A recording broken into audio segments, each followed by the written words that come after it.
Yeah. Okay. Putin, Kim Jong-un, Duterte, all leaders of democratic countries, but they're not necessarily associated with freedom or equality.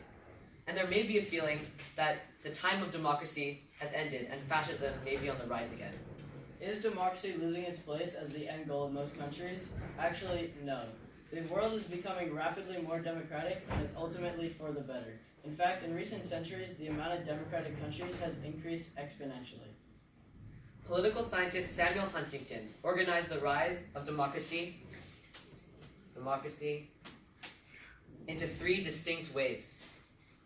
The first wave up there started in the 19th century during the American constitutional democracy and its success, but was stopped there by the rise of fascism. The second wave started at the end of World War II, which is it, but it was short-lived and ended in a few decades.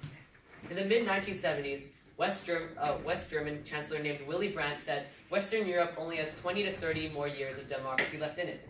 Shortly after this disheartening time, the third wave erupted. This third wave of democracy led to the famous statement by political scientist Francis Fukuyama that liberal democracy represented the end of history because the world had finally agreed on the best form of government and would no longer need to fight over it.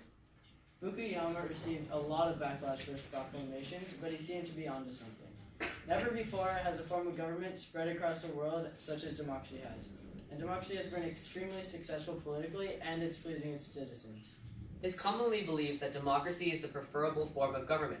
And yeah, it is. It has many benefits, including higher rates of economic growth, fewer wars and genocides, healthier and better educated citizens, practically no famines, and it protects human rights. Wouldn't you rather live in Hong Kong or USA, or would you rather live in mainland China or Russia?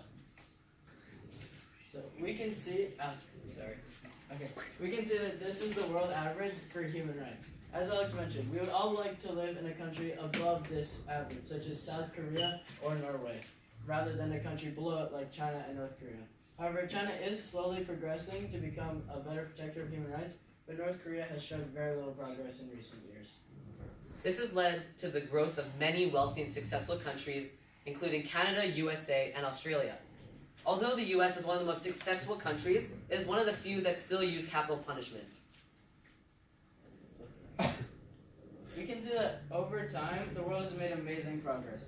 Due to an increase in our moral standards and the spread of democracy, there have been many major changes to the way countries are run and the way they handle those who break their laws. A great example of this is the abolition of capital punishment. In the last couple decades, more and more countries are abolishing capital punishment.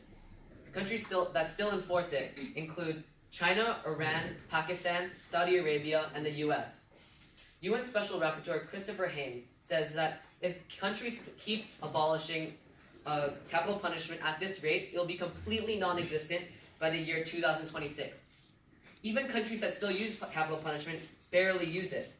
For example, in Texas, only 7 prisoners were executed in 2017, compared to 40 in 2000. Many of us hear about these powerful leaders, Putin, Kim Jong-un, and Duterte, and think, is there hope for democracy, or will our society fall back into fascism and communism? Fortunately, the answer to these questions is no. Democracy is thriving and progressing faster than ever, it's protecting human rights, and it's improving our economy, education, and the overall quality of life of our citizens. Thank you.